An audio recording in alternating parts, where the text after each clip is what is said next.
through the darkness of night.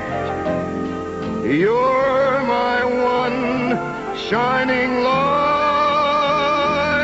You're so right for what's wrong. Watch News Center 8 this morning with Rick Young, Lori Vick, Andre Bernier, and Mark Schrader, only on TV 8. Hi, I'm Denise DeFalla from News Center 8. And I'm Jim Mantel. And I'm Lucy Grant from WGAR. You could win a trip to Walt Disney World. And ride their outrageous new attraction, Splash Mountain. You and 3 friends or family members could win one of 10 fantastic 5-day, 4-night vacations to the Disney Yacht Club Resort in Florida. Just tune to FM 99.5 for all the details on how you can win. And be sure to watch Cleveland's own News Center 8 for the important clues. You're not going to scream, are you? Attention parents. Picture this dot as your child. A dot can tell you much about their health. This is normal growth and how your child should progress. But if your child is growing less than 2 inches per year and not keeping up, they may have a health problem affecting their growth. Have your child measured and their growth plotted on a chart yearly. If you are concerned about your child or want further information, contact the Magic Foundation at 800-3MAGIC-3 and get your child back on track. Take the time to care. From TV 8. On CBS News, up to the minute, a flight to freedom may end in a trip up the river for a Haitian hijacker. Colton's upstairs for all alone. Maybe I'm not in the mood. And mystery surrounding the death of a soap opera actor.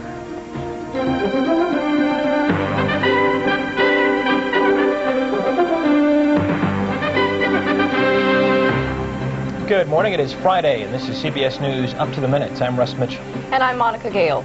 A Haitian hijacker who demanded a flight to freedom faces prison this morning. Thursday, he commandeered an American missionary flight from an airport in Haiti and forced it to fly to Miami. John Dutzman reports. Watch closely. Look at the door of the plane. The man in the white shirt has his arms raised in surrender. We go to the other side of the plane. The FBI tells us he's 24-year-old Woody Edward, a Haitian man that hijacked a DC-3 with 13 people on board. It ends with him crawling on his knees in front of a SWAT team. It began on the ground in Cape Haitian, Haiti. Police say the hijacker, armed with a handgun, took a woman hostage.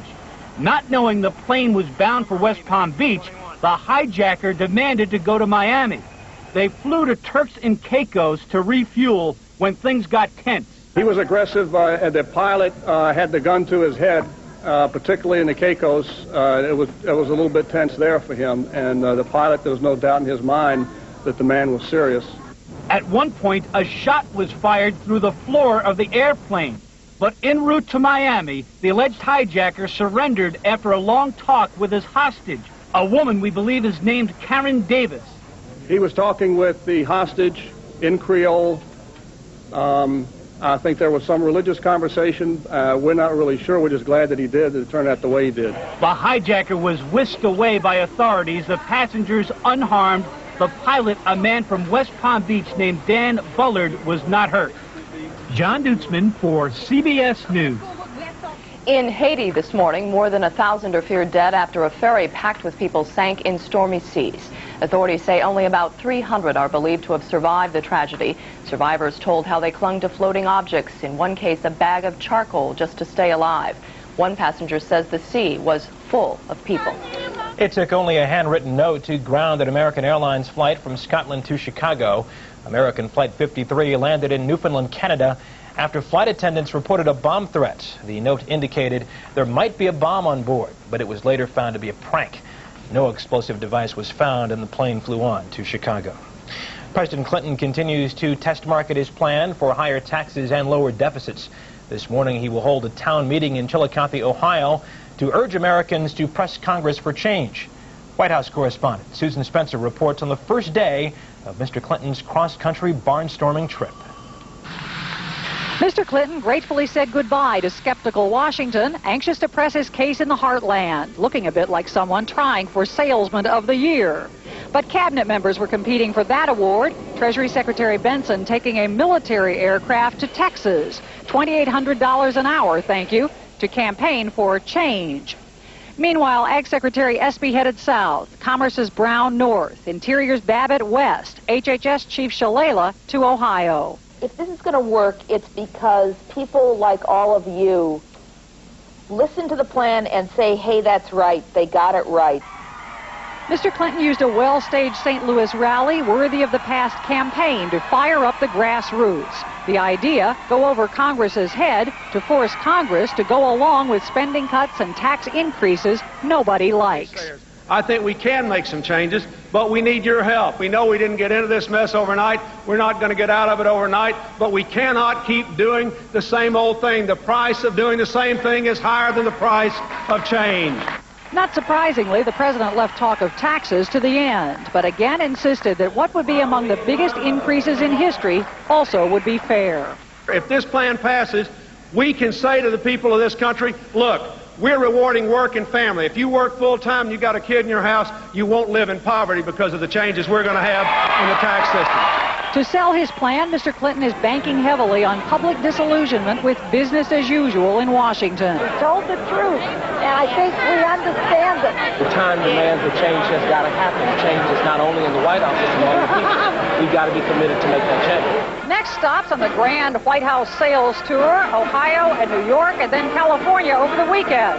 If all this looks and sounds a lot like a political campaign, well, it is. Susan Spencer, CBS News, St. Louis. While the president is trying to spur the economy, the world's biggest airplane maker has decided to slash 27,000 jobs. Boeing says it will cut 1 in 5 workers by mid-1994 through layoffs and attrition. The company says the cutbacks are due to a struggling airline industry. The news was widely expected. Last month, Boeing announced it was cutting jet production. You may be familiar with a recent report on the CBS News program 60 Minutes that suggested that red wine might reduce heart disease.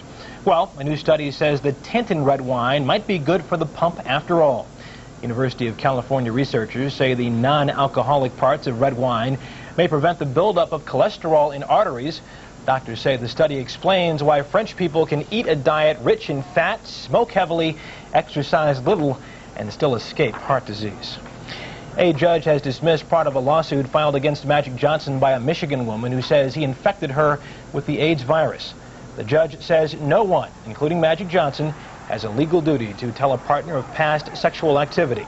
The former LA Laker admits having an encounter with the woman, but says he either did not have HIV then or did not know he had it. A medical examiner today may know the cause of death for an actor on the CBS soap opera As the World Turns.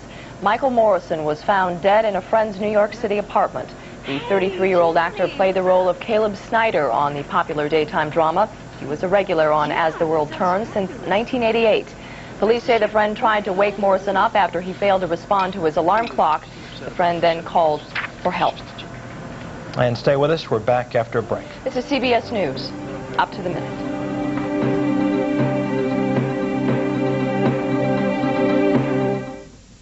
The following contains important information for veterans, their spouses, and widows aged 45 to 75. Lottery tickets. We never missed a week. My husband and I used to sit around dreaming how we'd spend it all. We knew the odds were ridiculous, but it was only a couple of bucks a week, and it was fun.